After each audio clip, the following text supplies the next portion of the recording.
fellow kaiju and non-kaiju fans, Godzilla Karo here, and welcome to the next kaiju film review. Today, we're going to be reviewing Tremors 2 Aftershocks.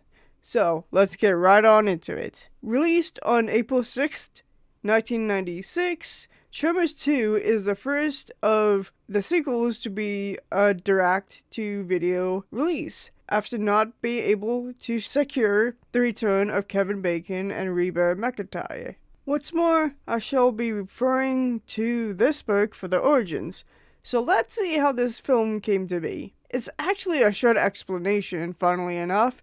It was Universal who were keen to do discussions for a possible sequel, and then it happened.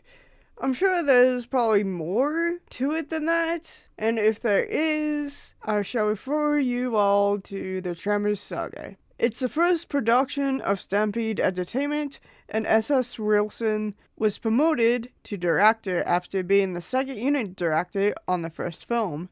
He also did the writing with Brad Murdock again. Ron Underwood sat in the executive producer spot along with Murdock. The special effects were done by Amalgamated Dynamics once more, with the practical effects half, and Tippett Studio did the CGI half. For the music, we have Jay Ferguson. Now with the cast, Fred Ward and Michael Gross comes back as Earl Bassett and Burt Gummer. The newcomers are Chris Garton as Grady Hoover, Helen Shaver as Kate White Riley, and Marcelo Tubert as Senor Ortega. Now on to the story. Earl Bassett is thrust into the world of giant worms again when graboids turn up in Mexico. With a new partner, Grady Hoover, they begin their graboid hunting. When realizing there were a lot more graboids than they were expecting, Earl calls in the cavalry in the form of Burt Gummer, who had separated from his wife. Things were going well for them until Grady and Earl found a graboid with its side busted out, and later found one of the culprits, a lion-sized bipedal creature that can sense body heat, like a rattlesnake, by the heat-sensing organ on the top of its head. Grady and Earl met up with Kate back at the refinery, later joined by Burt, and found out some new things about these creatures thanks to the one that Burt had captured. One of the findings is that the creatures can reproduce asexually with enough food. The advantage of this becomes apparent when they are attacked by a herd of them after an injured one ate a fallen MRE. With the failed attempt at getting to the only working shark, which Burt had put a hole through it by accident, they scattered.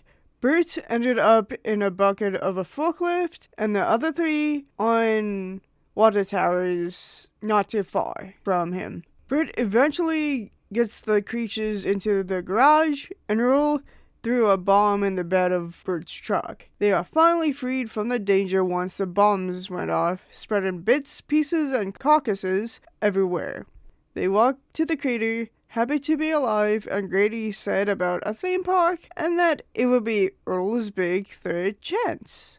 Along with the first film, I had this one as a kid on VHS as well. Let's start with the acting. Once more, everyone was great in their roles. Ward had great chemistry with Garton and Shaver, and made for a good trio. Gross, of course, was great as Burt.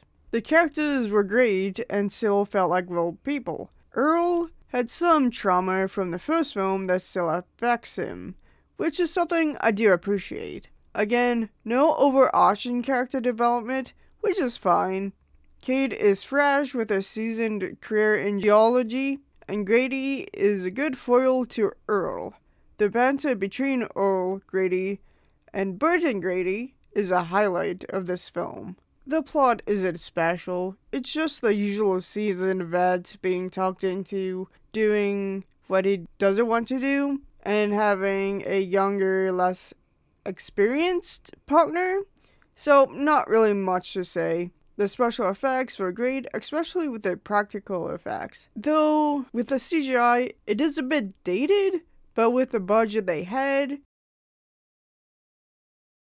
the designs for the graboids were the usual affair, but the Shriekers' designs gave a freshness to the film. You can tell they were related to the graboids, but it's different enough to be its own thing. Speaking of the creatures, they were great. Shriekers, like graboids, looked both alien and natural at the same time. The new adaptations, such as no hearing, only seeing body heat, communicating with their own body heat, and I love it. I also love that the socialness is still intact. Seeing the Shriekers nudging its child and the adults working together really makes me appreciate the thought that were put into these creatures. The score was on par with the first film's score.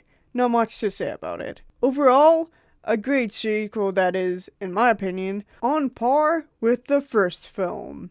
The characters are still likable, their creativity is still great, it expands the life of the graboids as well as some of the lore to them. It's just an entertaining film. Dr. Conjurer and 2 others joined me on this recent viewing, and he and Gojirax28 thought it was good. Now, that's all I have to say for this review. Hope you guys enjoyed, and thank you for watching. Comment your thoughts about the film, or if you have any suggestions for future videos in the comments below. Now, this is Godzilla Karu signing off.